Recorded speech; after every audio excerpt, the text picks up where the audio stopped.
We look forward to another year with our major sponsor, West Ashfield from the Holman Barnes Group. The new umbrella brand acknowledges their 22 years of partnership with our beloved West Tigers and is named after legendary Keith Holman and Keith Barnes, who were included in the list of the nation's finest footballers of the 20th century and both admitted into the Australian Rugby League Hall of Fame.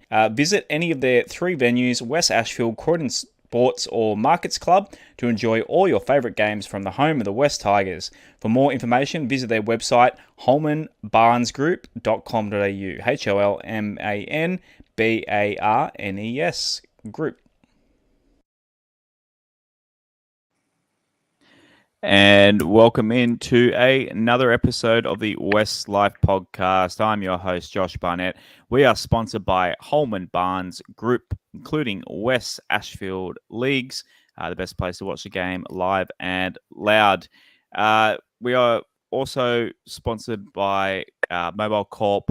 Welcome to our new partners for this year as well. Welcome to them. At West Life Pod on Instagram and Twitter. Give us a follow, please. And check out the Linktree link in there. It's got a link to the survey, the prediction survey. So fill that in. I know Az was working on his earlier in the evening. And yeah, fill that out. And we'll talk about that in an episode leading into round one. And we'll see what everyone is feeling and thinking heading into the 2023 season. If you want to support us and take part in the show, patreon.com/Westlife. I know a couple of the guys have dropped some questions in the Discord for us to answer later in the show. And welcome to everyone tuning in on Facebook and YouTube. If you're on YouTube at the moment and you haven't subscribed, turn notifications on, all that fun stuff. Give us a nice comment, review, and a like on there. Righto, let's get into the show itself. And coming over the wire from Orange, my mate Aaron Thompson. How are you tonight, Az? Yeah, not too bad. Thanks, Josh. Looking forward to hopefully a better performance in our second trial this weekend. Otherwise, there's not a whole lot to do at the moment. There was a footy feast over the last 4 or 5 days of 11 games and not a whole lot happening right now. Yep. No, it's good. The footy is back. At least the All-Star game was a bit more entertaining. We'll talk about that one as well. And Mr. Bashara in his lair, nice, beautiful red background walls in there. Mr. Bashara, how are you this evening? I'm fine, thank you, Josh. G'day, Aaron. G'day, listeners. I hope you're all well. Good to have some footy back. Not the way we wanted to start, but I'm sure it will improve. Yeah, it has to. I mean, it has to. It can't. I don't know. I think we're feeling a little bit different about how that game went, and we'll get into it in just a little bit. As always, we start with some news. The only news is we don't have any news, but we're expecting some news in regards to the captain of the West Tigers for 2023. So the season launch is tonight at, where did you say was that, Rob? I think it was at the Rowers Club there at Haberfield, maybe. Yeah. So they're going to announce a captain, or they're expected to announce the captain for this season, or captains. Will there be 5 captains this year? I don't think so. Hope not.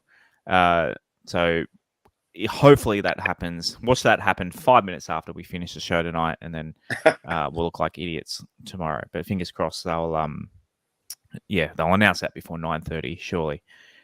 So to the lower, actually, predictions, boys. Who do you think will be captain? Az, I'll let you go first.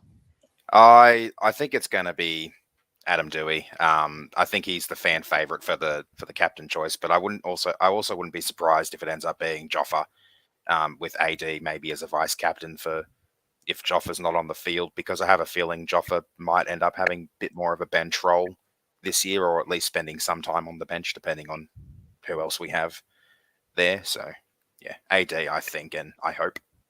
Yeah, I'm hoping it's AD as well. Rob, are you feeling the same way as and I? Yeah, definitely AD, and I think Appy will be vice captain. I don't see Brooksy being captain, although he'll probably, get as many touches or more touches than Adam in a game, and he'll be on the field for 80 minutes. But as we said last week, 80 minutes, an 80-minute player should be captain in my view. So hopefully it's Adam. He loves the club. He's a natural leader. Yeah. and he's going to have that 1 year extension as well. So he's there for at least another couple of years. Yep, the extension, fingers crossed, will get announced before the season starts, at least, I guess. Righto, lower grades from the weekend. So SG Ball, the Magpies, they had another win, 18-10 at New Era Stadium. What did I say that was last week? Cabramatta, I think. The Balmain Tigers, they went down in SG Ball 28-10 to the Filthy Eels in Kellyville. The SG Ball ladder, so the Magpies are sitting in third. The Tigers are in second last. So the Magpies flying that flag nicely for us there. And they also won in Harold Matthews 16-8 against the Dragons. The Tigers in that one just went down 20-18. And the Harold Mats, the Maggies, nicely sitting on top after 2 rounds. The Tigers are in third last, which is 13th. So early days, but yeah, nice to see the West Magpies sitting on top there. In the women's, the girls in the Harvey Norman Women's Premiership had a huge win over the Dragons, 30-4. And in Tasha Gale, they beat the Dragons 18-14. So did we beat the Dragons 4 times there? 1, 2, nice. Yep. West beat the Dragons 4 times in the weekend. Very nice. Laurie Daly Cup, the MacArthur West Tigers had a 14-all draw in Warhope. I got that pronunciation right this time. Andrew Johns Cup, 18-10 as well, up in Warhope as well. Boys, before we get to first grade, any thoughts on lower grades at all?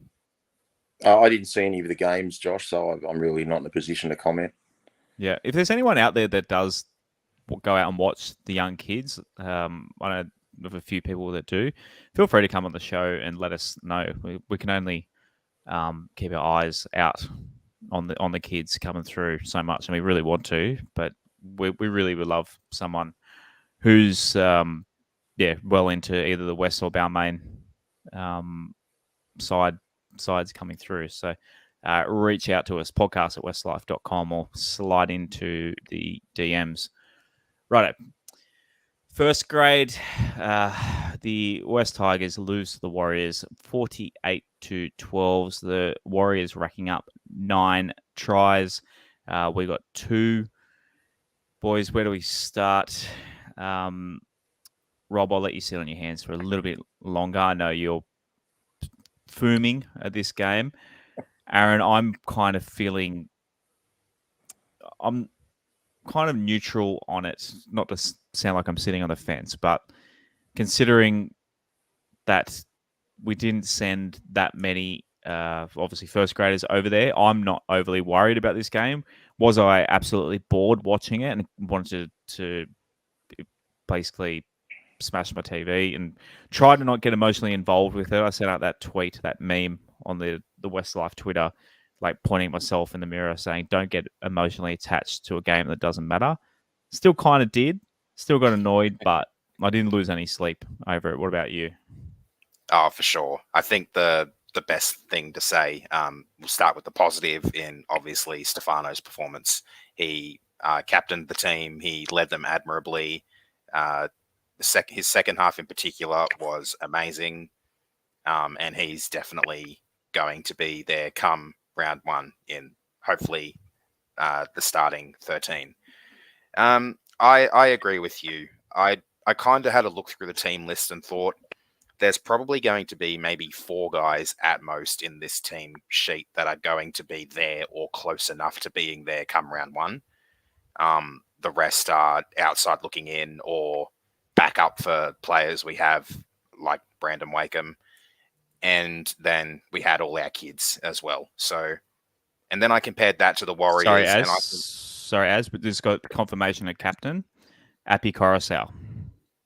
So Api Coruscant has been named 2023 West Tigers captain. Thoughts on that? Sorry to pull you up on that, but they just sent it out on the socials. So how are we feeling about that? Let's get a live reaction from you. I don't mind it. I think it's a pretty good choice. My concern is he going to be an 80-minute hooker, considering his age? So is there going to be a vice captain who steps up in his absence whenever he's off the field? But given his experience, what he did with those young guys coming through at Penrith, the way he was a bit of a leader for them, despite not having a captaincy role while he was there, I like it. I think it's a good decision. What are your thoughts, Rob? Disappointed that AD didn't get it? Oh, for AD's sake, I think I am. I can understand why. And look, you just asked us pretty much before the announcement, and I said I'd have Appy as vice captain. I guess just, answering this on the spot now that we know who is captain, I guess the fact that he's new to the club, he immediately engages in being a West Tiger straight away. There's no residue of being a Penrith player. You're now the captain of the club. We need your best. I know you're a star signing, but now that you're captain, you've got that added responsibility. So I can get that side of it. Plus the fact that he's an Origin hooker now. So everyone's going to look up to him. Obviously, no disrespect to Adam, but more to Appy than to Adam. So look, it does make sense from that point of view. The downside is he going to play 80 minutes or not? Which, as Aaron alluded to, I don't think he will. So obviously the vice captain would then take over as captain on the field. So whether that's Adam or Brooksy or someone else, I don't know. But look, I'm not going to say it's a bad decision. We're not within the club to know, but he's the most experienced and successful player within the club. He's won a premiership at South. He's won 2 premierships at Penrith. So it's pretty hard to knock it, if you know what I mean. And the other thing as well, he made that comment at the Panthers day after grand final celebration, and he really gets the chance to atone for that now. He's going to have to lead from the front, and if there's a way to atone for what he said that day, obviously a little bit under the influence, but the fans still didn't like it, which is fair and reasonable. But yeah, I think he'll have the chance to back that up, atone for it, and really lead from the front. See, this is just my opinion. I don't know if anyone else agrees with it, but when we got James Tarmo to the club, even though James' first year wasn't good, and even his second year was slightly better, regardless of his on-field performance, I just felt like he believed he was the captain of the club, and he bought into being a West Tiger. We saw his frustration at press conferences, etc., etc. So I guess there's nothing wrong with making a new player into the club your captain and giving it a fresh look and a fresh feel. Like Adam's been there for a couple of years, Appy's been there 5 minutes, so. Look, there's positives and negatives to it, but I don't think it's a bad decision. Rob, the fact they didn't go with Adam, does this show any signs? We know he's going to get a 1-year extension, but is there anything behind not choosing Adam, do you think? Obviously, just speculating, but... I don't think there's anything sinister, and it's still a bit of a long shot, but hypothetically, if Mitch Moses does get signed by the club and he comes to the club and Brooks is still going to be there, for some stupid reason, they prefer Brooks over Adam. So it would be Moses and Brooks in the halves. And then you'd have a reasonably disgruntled Adam begrudgingly playing in the centres. And then he'd probably be looking for somewhere else to go. So that's the conspiracy theory angle I would have on that. But yeah, I just thought Adam was a shoo-in, to be honest, even when he wasn't captain. Even when James Tarmo was captain, I thought Adam was the inspirational leader behind the scenes. So I don't know where they stand with him, but I know Adam's happy, and I know he's training the house down, and he's looking forward to a big year. And I want him to prove a lot of people wrong this year. Brennan's asked who is vice captain. They haven't said. They just put out a graphic of Afi Coruscant saying that he's captain. They haven't seen anywhere, so we'll keep an eye on that to see if they do announce a vice. So at least there's 1 captain and not 5. I think those days are over. So that's a good thing, definitely. Right, as do you remember where I rudely cut you off? Close enough. So I feel like I was saying I feel like we had maybe 4 players who are going to be around that that top 17 for us this season out there on the field on Thursday night, and I compared that to how many I thought would be in and around for the Warriors. And then I also went through and looked at every other team to kind of have a gauge of how many of their star players, or whatever you'd like to call them, that most teams sent out there. And the Warriors were pretty close to the top of the list. Obviously, this is a little bit of, I guess, me making estimations of who's going to play for what team and stuff like that. But I ended up counting 8 in the Warriors team who I thought would be in and around that 17. So they had vastly more of their stars out there than we did. Marcelo Montoya, for one, absolutely carved up a very inexperienced and out of practice, in the case of Tommy Talau, edge out there. And it was pretty much all she wrote from there. But it was good to see some of the young guys step up, show that they might have what it takes with a bit more practice in their respective grades. Obviously, the SG Ball guys in particular, they were the youngest ones out there, and they're very green and wet behind the ears. So it was good to see them get a bit of a run around and show what they could be capable of. That first try we scored by Trey Penny, that was a lovely bit of movement down that side of the field as well between some of those guys, which was very exciting to see. Definitely a bit of the Sheen's coaching philosophy with attack first in that one, throwing the ball around a bit. Okay. Right, Rob. I know we're speaking off air. We know you're very, as I was talking about being emotionally attached to games, you were pretty fired up about this one. So do you think, even though the playing roster that we sent over there, you think there's a bit of an attitude problem, possibly? No, I don't think there's an attitude problem. Let me start with what I conceive to be the positives. Okay, so before I kind of unload a bit, because I do want to unload a little bit. The only thing I wanted this time last week was to get a run under our belt and have no injuries. So that's been achieved. We've also, as Aaron alluded to, there's maximum 4 players, but probably 3 that will be in the starting 17. So effectively, we had 14 players out. So we can't take it on that basis. Individually, as Aaron said, Stefano was not just great. That's the Stefano that's going to play rep footy. Stefano was out of this world.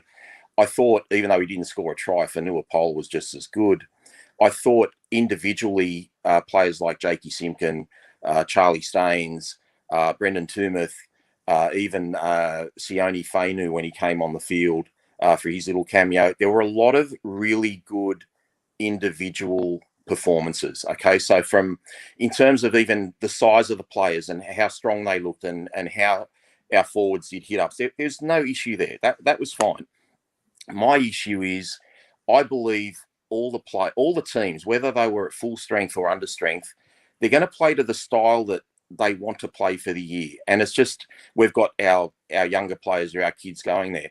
I will disagree with Aaron on a couple of things. In terms of both rosters, I'm sure we had at least 8 players that have played first grade, whether it's with us or with them, and probably 7 with us. I know both of our centres have played first grade. Staines has played first grade with Penrith. We had Tupu on a wing. We had Pole and Steph and Jakey. So we had enough guys there that have played first grade. And looking at New Zealand, all I could think of was Bunty Afoa, Marcelo Montoya, and Tamare Martin. And the rest, I mean, there's a couple there that have played first grade, but I actually don't think they had more experience than us. So I'm not going to buy that they were better than us. What really upset me is, and I know it's a trial, so I shouldn't have got my hopes up, but, we heard Lee Hadjipentella say a few weeks ago, you're not going to recognise this team, okay, when they take the field. It's chalk and cheese from last year. And then you hear Tim Sheens come up with his gobbly shit talk, guru, philosophical wank crap, whatever it was. Oh, if we score every set, we don't have to tackle. And then at half time, we're sitting on 0. And in the first half, we're in the red zone twice as many times as New Zealand were in our red zone. And we didn't look like we knew what the hell we were doing. Whether they're the kids, ball, flag, whatever, whoever's there is playing to our pattern. Now, our pattern, getting off our line and getting to the other end of the field and doing hit, that was all fine. But when we got in the red zone, there was a total lack of imagination in attack. It was throw the ball sideways and not draw anyone. And then on the odd occasion where we did draw someone, we had players just throwing the ball in hope as opposed to with precision and execution. So in terms of a trial, like, yeah, there were some really good individual performances. It's not going to be how our first grade's going to be. But if these guys play well, it puts heat on the first graders. So, for example, one example, okay, Charlie Staines got bumped off by Montoya, big deal. But Staines played really well, and that's going to put pressure on. That's going to put pressure on Dane Laurie. Now, we needed a few more people doing that, and we did see that with some forwards. As I mentioned, Tumeth was good, Fainu was good. Steph and Fanua are going to have first grade spots anyway, whether they're starting or on the bench. And I dare say Steph's going to be on the bench. But when you sell this hype about you're not going to recognise our attack, etc., and there was just nothing. And look, and another positive, and it's a negative, but it's a positive.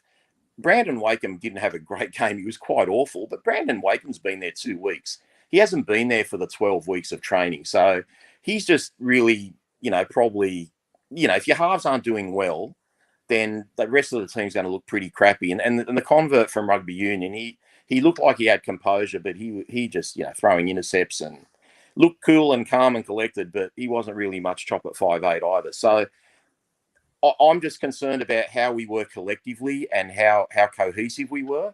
And that's all that bothered me, because whatever that style those guys were playing the other night was, our first grader is going to have the same style. So I'm thinking, like, what are we going to do in the red zone? Because everyone should be on the same page with how we're looking to attack.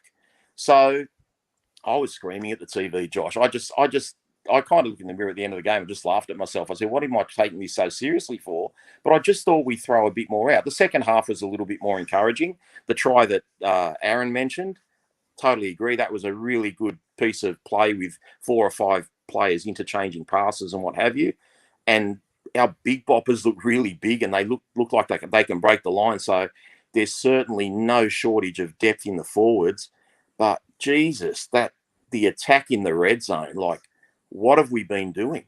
Like, what have we been doing in the off season?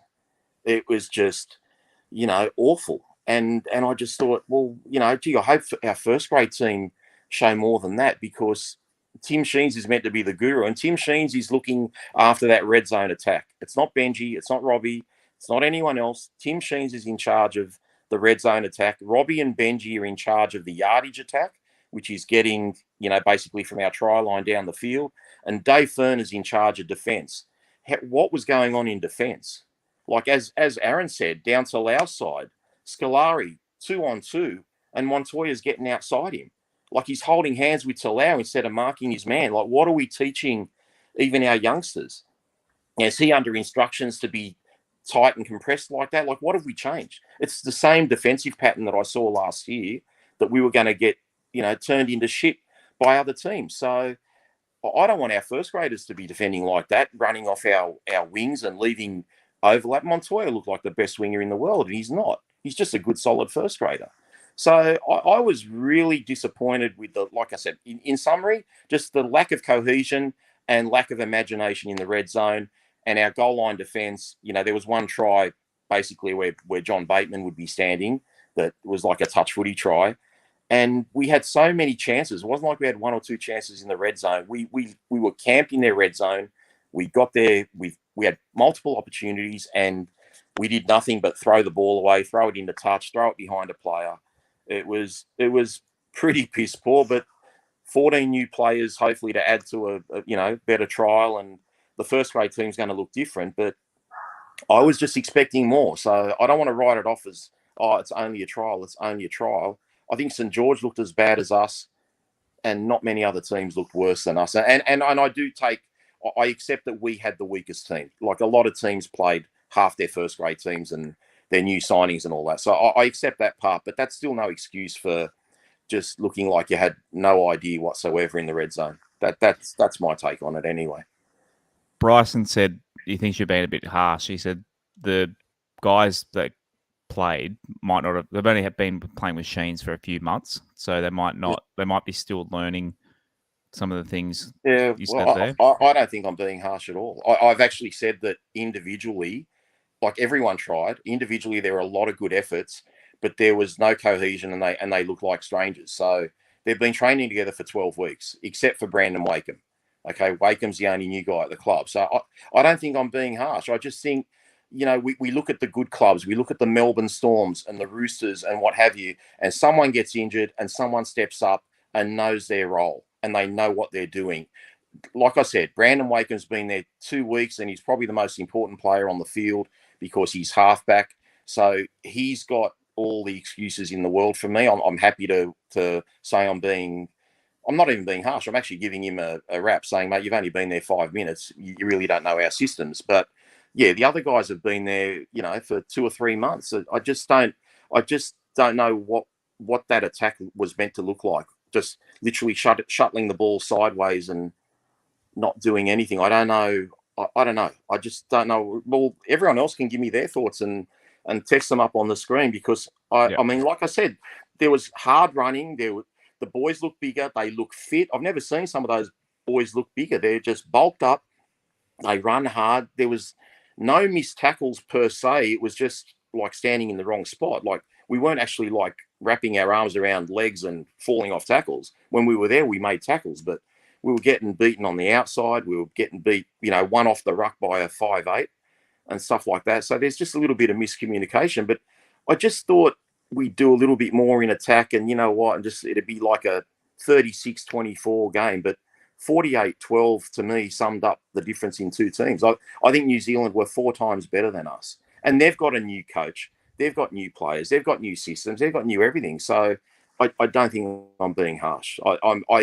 I expect more from the hype that, Sheens has spoken about with the attack and what Lee Hadjipantelis has said about how we're going to look. And I'm sure we will look much better with our first graders. But, it starts now. Your trial form leads into your match form. So I want to see a better performance, obviously, this week. And I'm sure we will with a number of first graders, they're playing this week. Yeah, he also went on to say in the comments here, maybe after this weekend to judge it. And I totally agree with that. After this weekend, if I'm we not judging lose, how the first grade will go, Josh. Yeah, if we lose to the Raiders 48-12 with our best guys on the park, I'll be properly worried. As I said, the last thing we would have wanted was to win 48-12 and have a couple of injuries, Josh. Like Melbourne have lost Justin Olam for 6 weeks. Canberra's lost Xavier Savage to a pretty serious injury. So we don't want injuries. I'm not denying that. I'm just saying in terms of red zone attack, I thought, Sheensy is the king of, attacking plays. Like we kind of saw a little bit of a scrum move early in the game that you knew that had Tim Sheens written all over it down the left side. But I just thought we'd see more runarounds or block plays or something. There was just nothing. It was just it was awful. It was awful attack. And as we said, if you got 2 new halves, a rugby union out 3/4 who's playing at 6, and a guy who's been at the club for 2 weeks, I guess I shouldn't expect more. But I don't know. Maybe we should have just had a bit more experience. I just think we need to get off the ground running. Because we've got a coach that's been out of the NRL for 10 years. We've got 2 new rookie coaches. We've got a new defensive coach. And they all buy into what's going on. But if we lose a couple of trials and then lose a couple of first grade games, the first 2 rounds, wherever, but some of that belief will start to wane. So we just got to, I don't know. Maybe I'm being harsh. Maybe Bryson's right. We're gonna nail those Leichhardt. There are our 2 of only 3 Leichhardt games this year. So we'll talk about home grounds a little bit later in the show. As GD Tiger mentioned, Rua said he was his biggest disappointment. I think we jumped the gun signing him so quickly. What were your thoughts on Rua? I wouldn't say we jumped the gun on signing him as quick as we did. We saw last year that there's definitely some potential there. He's still coming back from that ACL injury that he copped early last season. So I do want to give him a bit of the benefit of the doubt, but I do agree that it was a pretty disappointing game from Rua. All the hype as him as our potential 14 or having some sort of utility role seemed to be a little bit misplaced. But give him some time. I'm sure he'll work things out as well. Like Rob said, there was a complete lack of cohesion, and I think that had a big part to play in why wasn't that great. A few of those forward passes that he threw that just straight forward out of dummy half that you could see even if you were blind as a bat. He'll take some time. I think we need to give him that time. He may not see too much first grade this season, but down the track, I'm sure he will. Aaron, you alluded last week to the fact that, he's a bit of a hog from dummy half, and literally the first chance he got, and he wasn't even right next to the line. He was probably about 7 or 8 meters out. He put the head down and he tried to burrow through. And I thought of you straight away. I'm like, geez. I remembered that. I remember that too. Yeah. I was like, I think I was onto something there. But, really, let's focus. Okay, I've had my rant, but let's focus on, Fanua Pole was enormous. He was absolutely enormous. I don't know, maybe he's going to get a starting role. He was that good, guys. And obviously Steph, goes without saying how good he was, but there's just so much depth in the forwards now, and we need Appy to be healthy. We need our halves to be on song. Nato looked good in the All-Stars game, which was great. So did Laurie to a degree. Yeah, we'll get to those. We'll get to those. But, disappointing for me is okay, Junior Tupu wasn't great. He was on the left wing. Scolari was on the right wing. He wasn't great. So now you start to think, well, if Noffa or Kenny get injured, I guess Charlie Staines then comes in. So we've got something there. But you know what I mean? We need to have 2 or 3 blokes knocking down the door. So if there's a slip up or someone gets injured tragically or suspended or whatever the case may be, next man up knows how to do their job. So that's all it was for me. I just found it disappointing, because if Scolari's going to be off his wing standing next to Talau, why wouldn't Noffa? If that's the defensive pattern we're teaching him, why wouldn't Noffa do the same thing? Yeah, hopefully he's learnt a bit from Bellamy. I mean, you talked about Rua at 14, Aaron. I thought Jakey Simpkin pretty much nailed that 14 jersey with his performance last Thursday. I thought Jakey Simpkin looked really good. He looked fast and crisp out of dummy half. Would you agree, Az? Yeah, there was a bit of early rust in there, but he definitely got himself into the game a little bit better, and yeah, he had some pretty good touches. So it was a pretty solid performance from him overall. I do agree that it's probably better to have a 14 that can play a few more positions than just dummy half. But yeah, if we end up just having that player, I have a feeling team shuffling will be a bit more of a common thing if we get injuries or HIAs in the middle of games. But yeah, I think so far Jake is a very solid option for that 14 jersey. Well, you mentioned before, Rob, you don't think Appy will play when we're talking about captaincy. You don't think Appy will play 80. So I think Jakey Simpkin, 10 minutes either side of half time is about right. What do you reckon? Look, we've got to preserve Appy to a degree, but I mean, when the game's on the line, Appy's going to be there. So yeah, I mean, Penrith kind of played him a few different ways this year. They played him for 60 minutes straight, and they'd bring Mitch Kenny on at the end of the game. And then we saw in the last round in some of the semi-finals that Mitch Kenny would start and then Coruscant would come on. So they kind of played him differently. We need our best players on the field all the time, but we've got to respect Appy's age. We've got him for 2 years. We don't want to burn him out in 1 year. So look, I think maybe as opposed to last year with Simpkin and Little, I think it'll be more, 60-20 as you've just alluded to, maybe 10 minutes either side of half time, or maybe play the whole first half and say 10 minutes into the second half and then get a breather for 10 or 15 and finish the last 15 minutes off. But, I'm sure Steensy's got that all covered. Yep. Righto. Before we get to the All-Star game, just talking about our new sponsors for the 2023 season, Mobile Corp, formerly known as MLC Phones, who sponsored the Balmain/Sydney Tigers back in the 90s. I know Rob and I have a big affiliation and memories of those teams, including our friend on the screen there, Mr. Shane Walker. So Stephen from Mobile Corp, he's a passionate Tiger supporter. He can assist with anything IT related. It's early days. As I mentioned, they were MLC phones. And they say there's a saying in IT, there are only 2 types of companies, those who have been hacked and those who will be hacked. So what can business owners do to protect themselves from cyber attacks? they can contact Mobile Co-op, who are a family-run tech company that supports West Tigers and was even a jersey sponsor back in 2007. Mobile Co-op, they're passionate about helping protect businesses from cyber threats. For an affordable cyber security solution, go to mobilecorp.com.au. Do you know anything about cyber attacks, Rob? Is that any? Not at all. Yeah, leave it to Mobile Corp. Not saying that I'm an expert either. I just get a Mac that doesn't get all the viruses that Windows get. That's as far as my antivirus stance is. But mobilecorp.com.au. On to the All-Stars Indigenous game. So I always have trouble saying this. The Māori All-Stars. How was that? That sounded good. Any Pacific Islanders in the chat, let me know how I pronounce that. And the Indigenous All-Stars 12, so 16-12, was a comeback victory for the Kiwis. Pretty good game. This, I really enjoyed it. Surprisingly low scoring for an All-Star game. I expected it to be basically like the Super Bowl today. It'd be 30 to 30-ish points, but it was high quality game. Before you go on, I think you've got the wrong score up there, my friend. Yeah, you've got the women's one. You got the women's one because it was like 24, 28 or something.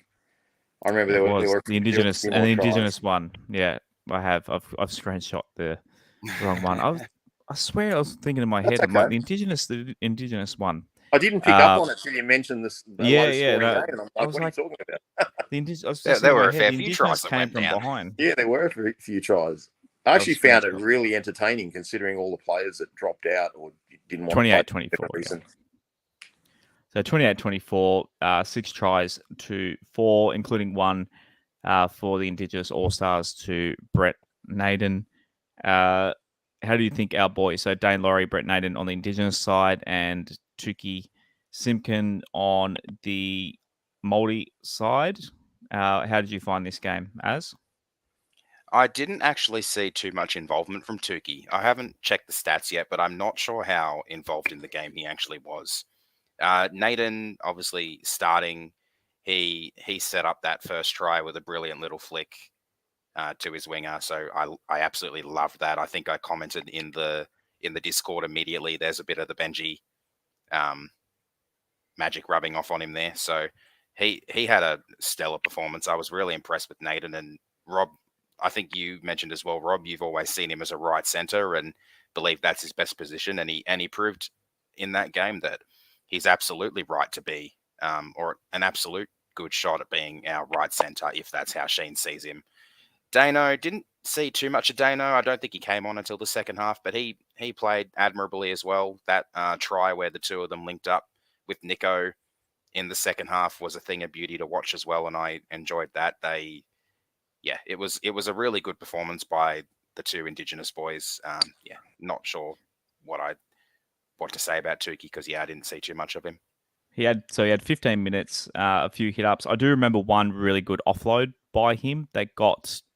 I'm trying to think who he got. He basically created a line break with he gets these offloads away that are just very much like I had a brain melt. Who's a player that always I'm trying to have him in my head before it'll come to me. Just like basically you think the tackle's settled and all of a sudden pop, the ball comes out. So fingers crossed. It can lead to some mistakes, but getting the ball out unexpectedly is a bit of his forte. So fingers crossed he can have a good season in lower grades and have a bit of a breakout season this year, Tuki, because he's a massive unit. He's got the body to be good. So obviously he had a few troubles pre-season last year, but fingers crossed he had a good year. What were your thoughts on the game, Rob? Yeah, I loved it. I really enjoyed the game. Even if there were no Tigers involved, I thought it was really high quality.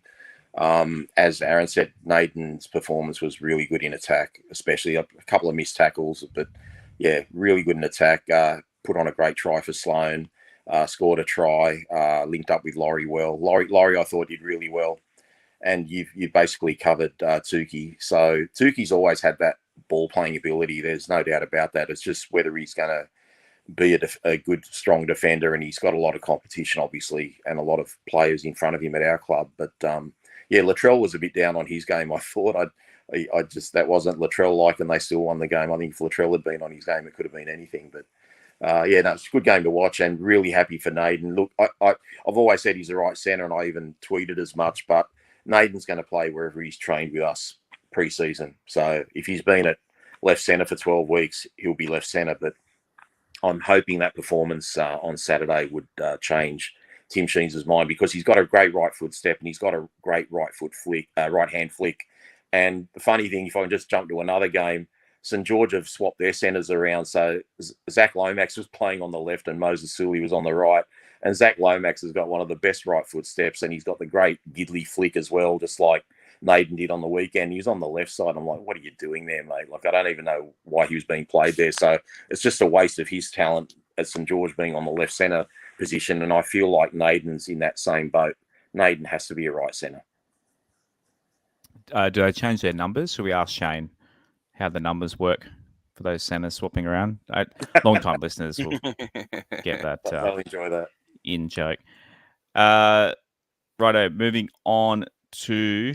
So, on the weekend, if anyone saw the pre-game to the West Tigers v Warriors trial, so Tim Sheens, they asked him about the game taking the round 24 game to Hamilton, New Zealand, so giving the Warriors a home game. There was talk about the whole league doing this, and turns out only the Wooden Spooners put their hand up to help out the Warriors, who did basically live overseas away from a lot of their family and that sort of thing for a couple of years.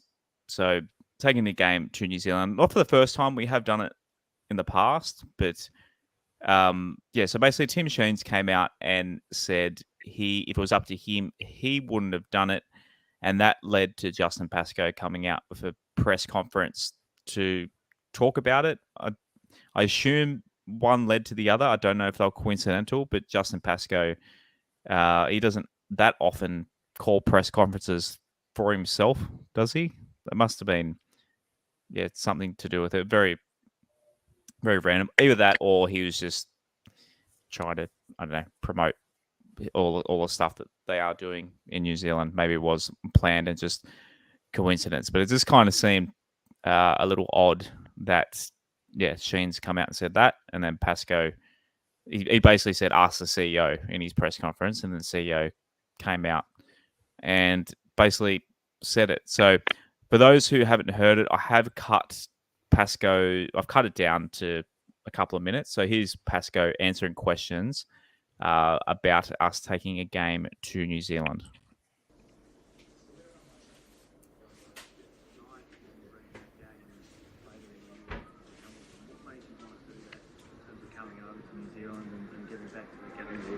Well, I think just that, giving back to the game. The New Zealand community and all the people of New Zealand for over 1,000 days didn't get to see rugby league. So I think the sacrifices that the Warriors made to enable the NRL to continue on, we're really humbled and respectful of that. And when the opportunity arose to take a game here, we were quick to jump at it.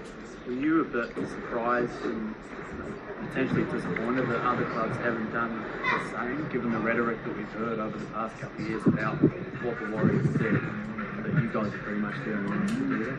Look, what they do is up to them, but we're really proud and, as I said, excited to be coming here.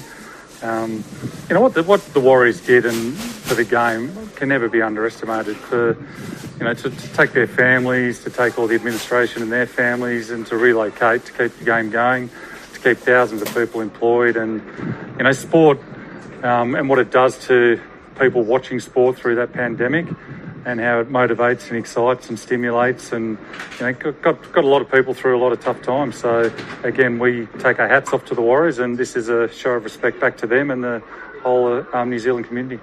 Justin, sorry, I'm just going to ask you to repeat that answer this way. So I guess why were you so passionate about bringing this game to New Zealand to repay the Warriors?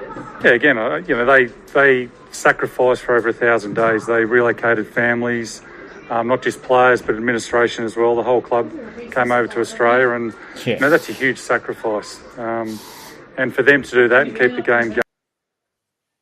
We'll leave it there. So basically, yeah. What do you make of all that, Rob? Oh, yeah. Look, I'm not a fan of Pascoe. That's very common knowledge. Really? I want to stick to footy this year. I really do. I want to stick to footy, but you don't give away your home games. Like I said it on Twitter the other day, and you kind of said, "Oh, but we're taking two games to CommBank. We're not taking Parramatta games to CommBank. Yeah. We're taking two of our home games. Like if we wanted to take a game against another team over there to a degree, not that I'm a fan of it, just to give which back we did with the Storm. Yeah, which and we did beat with them. the Storm. That's fine to a degree. You look at let's go back pre-pandemic. Okay, so what would that be? 2019 and before. Check out the Warriors away record. It's absolute rubbish. The Warriors are one of the worst travelling teams, and at home they're a totally different beast. They were going like rubbish last year, and then when we played them there, they put a number on us, and we looked disgraceful. And they'd lost God knows how many in a row.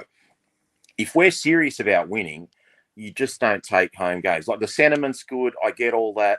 I'm sure Justin Pascoe did the interview to score brownie points with New Zealand media while he's in New Zealand and kind of promote the game for a few months down the track. We're probably taking the game because Leichhardt's going to be out of action for all the women's sport going on there, whatever the case may be. But if we're serious about winning, every home game is vital. Like it's huge, and it could be the difference between making the finals and not making the finals. And I've seen on social media, surprisingly, and I respect their opinions. There's a lot of our fans that are cool with it, and they agree with Justin, and they say, you know what, there's nothing wrong with taking a game there, but. Man, that's like they're a team that's going to be probably fighting with us for one of those fringe spots if they go as well as they hope and we go as well as we hope. So we shouldn't be giving them any leg up. And if we end up winning the game, then I'll be very happy with the decision. But if we lose the game, that's just disgraceful. Yep. We ran a poll on Twitter. We got about 200-ish results, and it's about 2/3 are against it, and about 1/3 think it's a good thing. So about double, 2-1. What are your thoughts, Aaron, on this one? Yeah, I agree with Rob there. You need competitive advantages in a sport like the NRL when there's so much up for grabs, so much at stake. I would have liked it a bit more if we weren't the only club that ended up doing it, because I think it would have been a nice gesture to the people of New Zealand, especially for like the sacrifices they made and not being able to travel over to Australia to support their team, or not being able to see their team play at home. So I feel like it's more for the people of New Zealand. I have a feeling it's a lot to do with trying to establish more of a fan base over there as well. So I can see why Pascoe's doing it from that point of view. But yeah, like Rob said, I don't think we should have done it.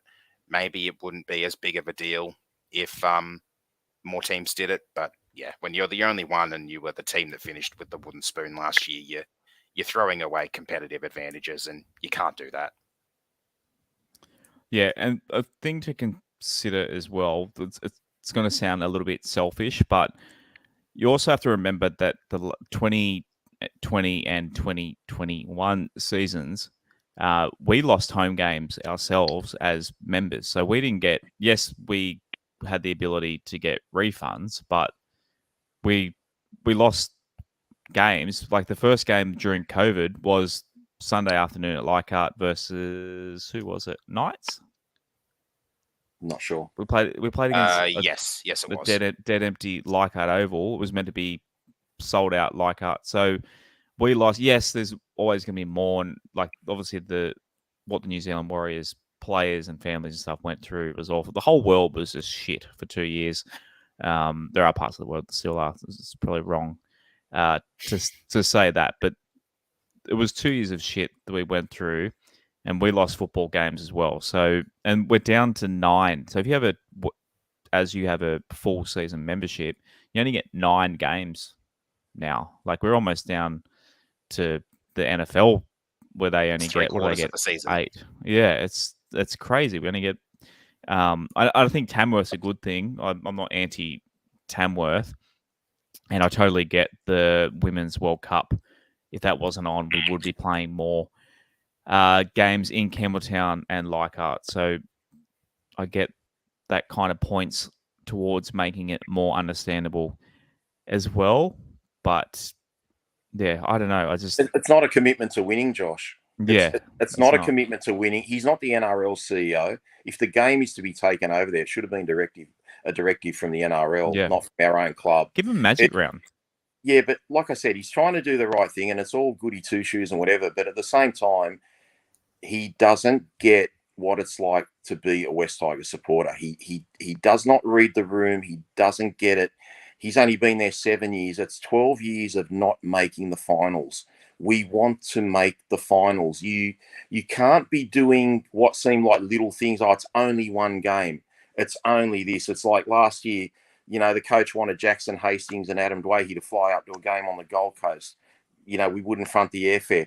We put little obstacles in front of our team or our club or our coaches, to get us over the line. We should be doing everything in our power, and we have with our signings, no doubt. We should be doing everything in our power to get more home games and just want to win and want to make finals. Like, you just can't. This is like a 4-point swing if we lose that game. And if the Warriors end up on 26 and we're on 24, and you turn it the other way around, now everyone will say, well, it's still a ground of the same size and all that sort of thing. But home crowds influence referees. There's just so much to it. So I just don't think he gets what it's like to be a fan. He just sleeps comfortably at night, and we're just thinking, when are we going to make the finals? We want to make the finals so badly. He doesn't have that desperation, Josh. It's all about money, mate. The whole thing's a business. The West Tigers is a business.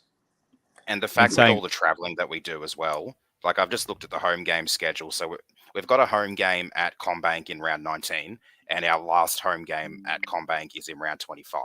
We've got 2 home games in the middle there that are basically away games, with the trip to Tamworth and the trip to New Zealand. So basically 20, 21, 22, 23, 24, we've got 5 weeks on the road in a row, basically. And that's tough when generally you'd see a team have maybe 3 away trips in a row before they're back home. We have 5 straight weeks on the road there. Yeah, like I said, I'd love to see the stats for their home percentage of home wins as opposed to their away wins, because the Warriors are notorious for being garbage away from home. Yeah.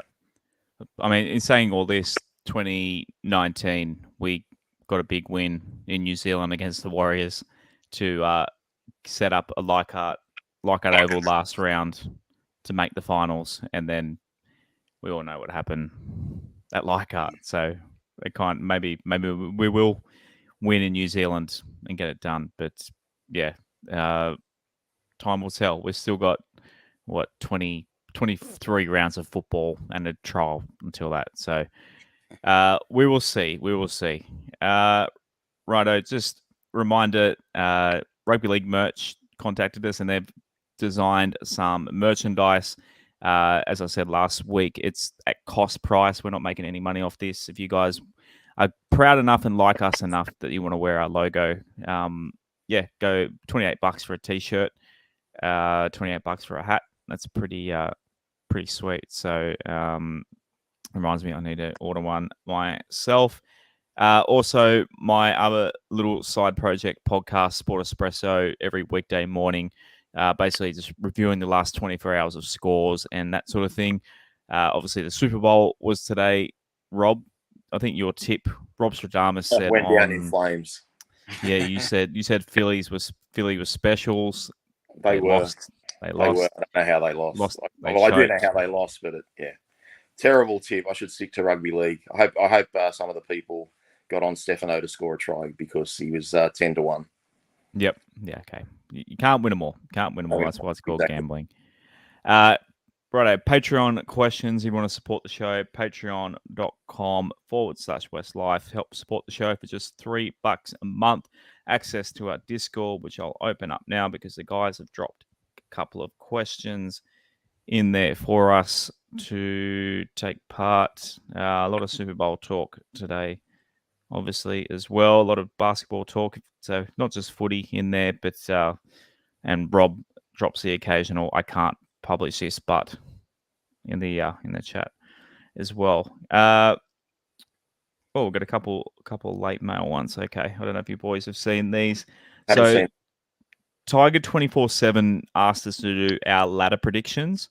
So I'm going to save that one because if you do the poll, by the way, if you click the link on our socials to go do the poll in a couple of weeks that we're going to talk about, that actually has named your top 8. So we'll save that one because we'd kind of be repeating ourselves if we hit that one. His question is rank the 2023 new boys in order of importance. So you boys spent today ranking the power rankings of our new signings. So who wants to go first? I think we're very similar from what I got a glimpse of Aaron's, but Yeah, I didn't see your list, Rob. Why don't you go first? I didn't see your list. Okay, well, I've got Appy as number 1, and he's even more important now that he's captain. But obviously, he's going to get the most touches in the game. He's the most experienced guy. He's won 3 comps, so he's the most successful player we've got.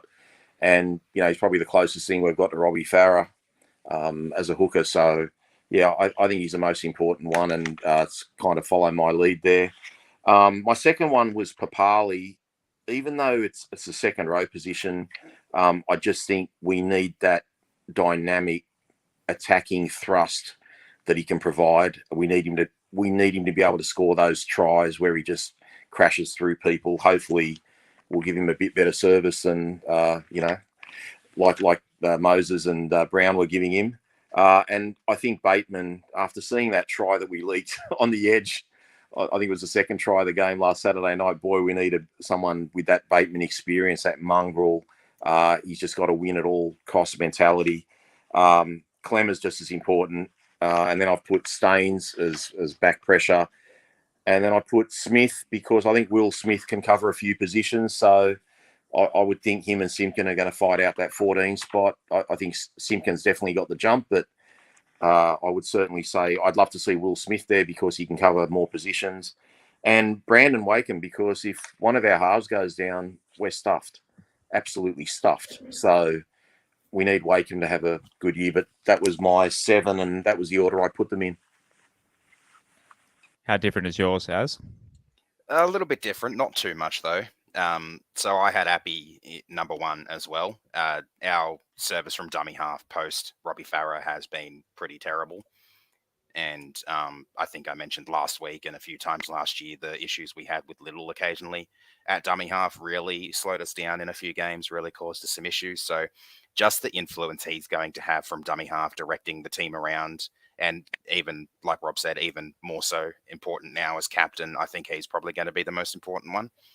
I had Clemmer number 2 instead of Papali'i. I think as the front row forward position, we have the depth there, but we've been crying out for that leader. We had Tamo, and he was a good leader for the boys, but having Clemmer, I think, he's going to act as a really good leader for our forward pack. Work ethic, both on and off the field, I think is probably going to be the biggest key there.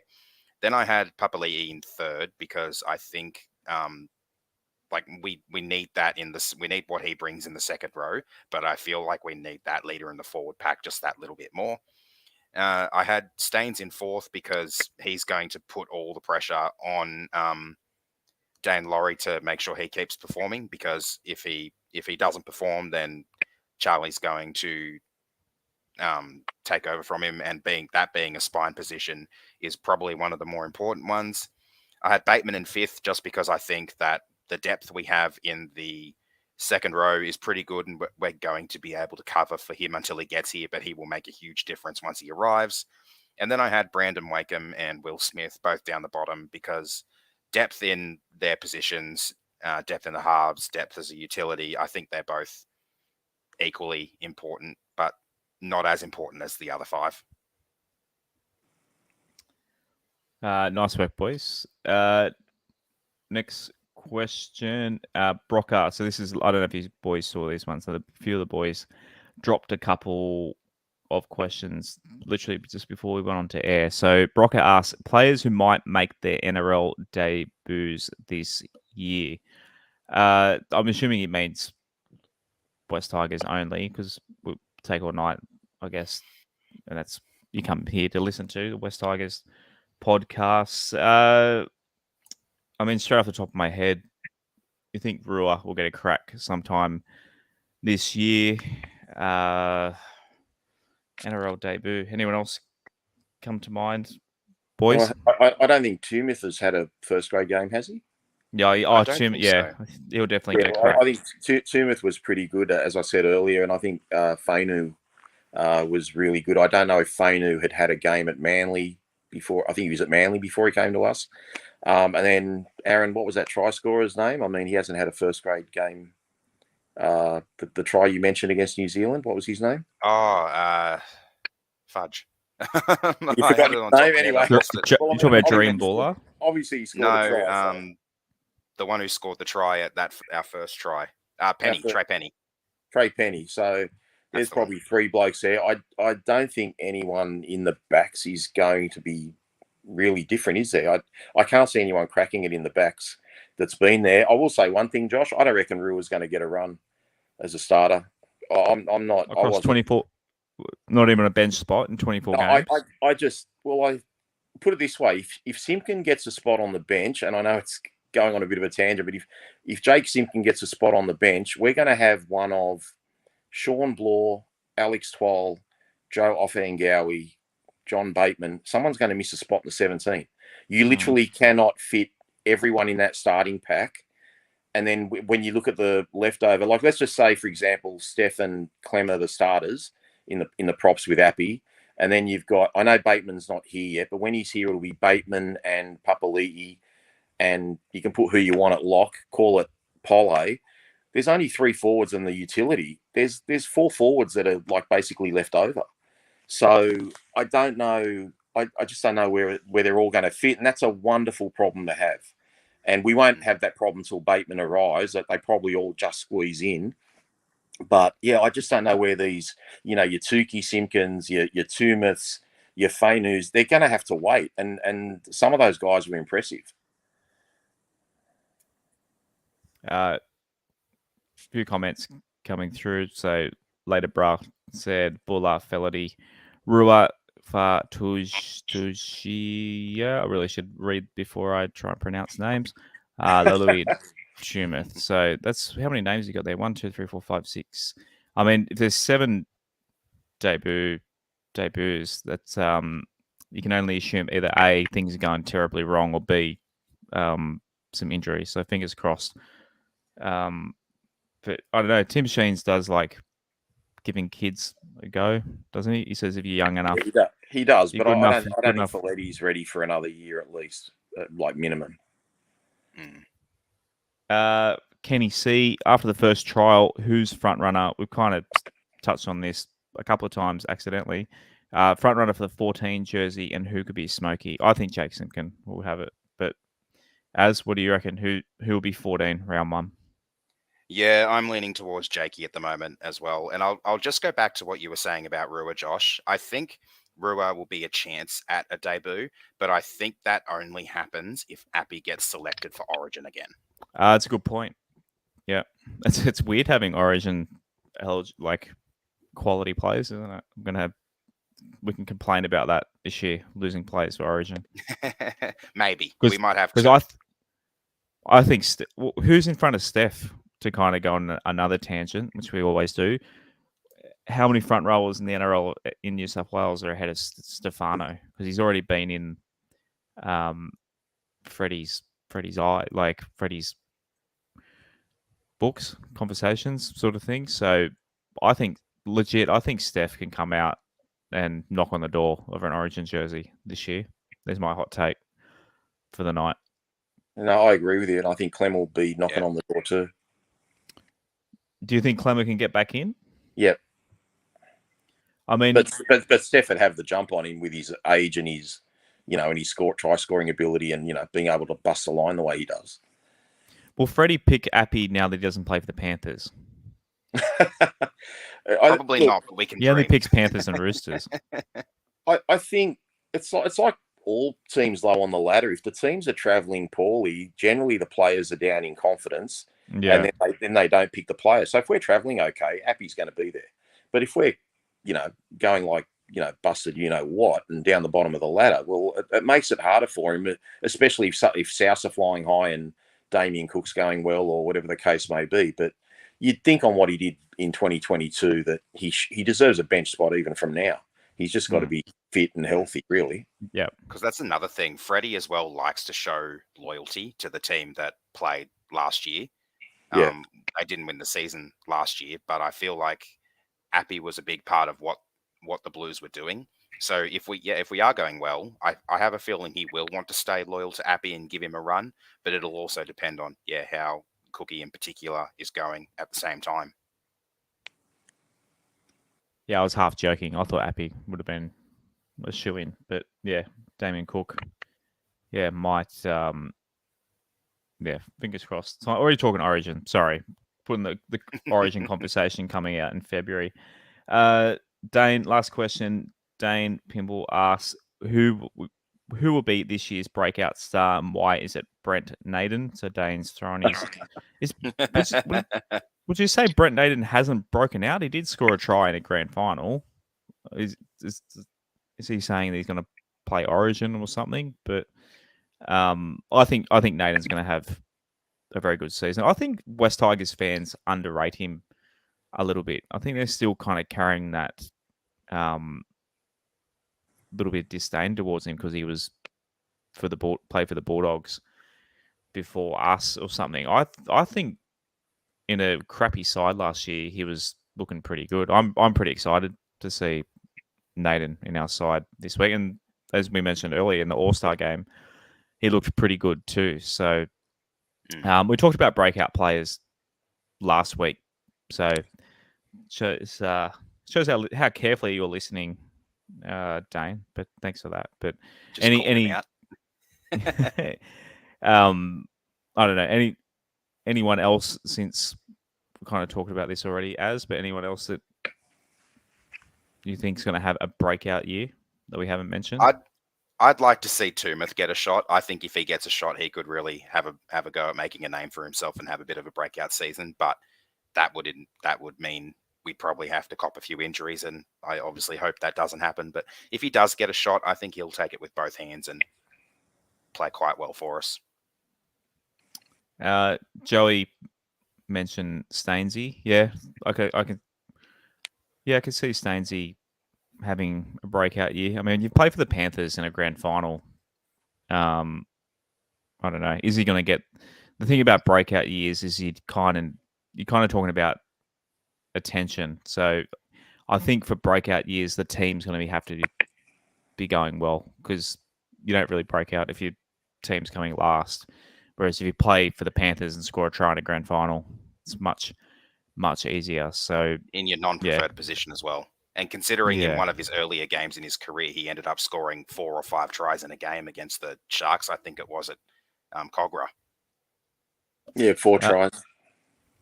Yeah. GD Tiger mentioned Dane. I think I mentioned Dane last time we were talking about it as well. I think Dane he said Dane for the second time. Yeah, I think big year for Dane. I think he's going to establish himself as our fullback. Righto. So first trial. I don't know why I wrote first trial. First trial game. Well, first trial game for for most of the first grade squad. So we're previewing that on Wednesday night at 8:30 p.m. playing against the Raiders in Belmore, at Belmore. I guess it's at Belmore, in Belmore. That kind of makes sense. I'm heading to the game. Have you got your tickets yet, fellas? I'll be on the hill. I've never been to Belmore. I'm really excited to experience Belmore Oval. I've never seen the West Tigers play. That Brisbane and New Zealand are the only grounds I've never seen the West Tigers play. So ticking that off. Does a trial count? I don't know. It's because I've seen us play at Redfern Oval as well back in 2009. We did a trial against 2009. 9 or 10. I remember it was Gareth Ellis's first year. We played against the Rabbitohs at Redfern, which was pretty cool watching a game. There it was 09, was it? Well, that's when that was his first. Yeah. I still remember seeing him and going, just looking at him going, this guy's going to be pretty good. And he was. I digress, but you fellas heading out to Belmore on Sunday. Are you coming? I'd like to, but what time are we playing? Good 4 question. o'clock, I think. No, we're the early game. We're 3:55. We're the early game. Doing it live, looking up the game live. No, the preview. I promised by the preview on Wednesday night we will know what time kickoff is. Well, I shouldn't have asked you on the spot, Josh, but I actually preseason challenge is on 2:55, so it's gonna be hot. So, what's the weather looking like for Sunday? Sunday is meant to be 31 degrees. Oof, okay, it's gonna be a warm one. Guns out, fellas. Shirts off. Yeah, that'll scare the viewers away. And just a reminder, I won't be able to be there, so I'll be looking forward to rocking up in round 1. Yeah, we forgive you for not making the 3-hour drive for a trial. As season prediction demands that I can't. Yeah, season prediction show Monday, February 27th. So as I mentioned earlier, the link to that preview, I'll shoot it out on the socials tonight or tomorrow, and get your Google Forms filled in, lots of fun questions that we can discuss. And I'm a bit of a data nerd when it comes to that stuff. I love hearing what you guys are thinking heading into the 2023 season. And I find those episodes fun when we go through some polls and surveys. So Monday, Feb, that's the Monday leading into round 1. So obviously we'll have no game to review from that weekend. It's the off weekend. So get your forms filled in and sent back to us, boys. An hour and 12. We're getting bit more efficient. We laughed, we cried, we got it all discussion. Got it all done in less than the length of an actual rugby league game. So, boys, thanks for joining us. Thanks to All Out. We had 50 plus people in the live. People are coming back. We really appreciate you. All the comments we're getting, people saying they're happy to be back. Comments on our YouTube and Twitter and that sort of thing. We see you. We appreciate you. We love you. Tell your friends to come listen. Tell them we're back. Tell them we promise we're not going to be. We're going to be a lot more positive. A little bit. I think we're well balanced tonight. But fingers crossed. We can have a bit of positivity coming this weekend, and we'll preview that game on Wednesday. As always, fellas, go the Tigers. Go the Tigers. Go the Tigers. Thanks for listening to another episode of the Westlife Podcast. Please follow us at WestlifePod on Instagram and Twitter and Facebook.com/WestlifePod. You can also support and take part in the show at Patreon.com/Westlife and give us a subscribe on YouTube and turn notifications on. We'll see you again next time on another episode of the Westlife Podcast.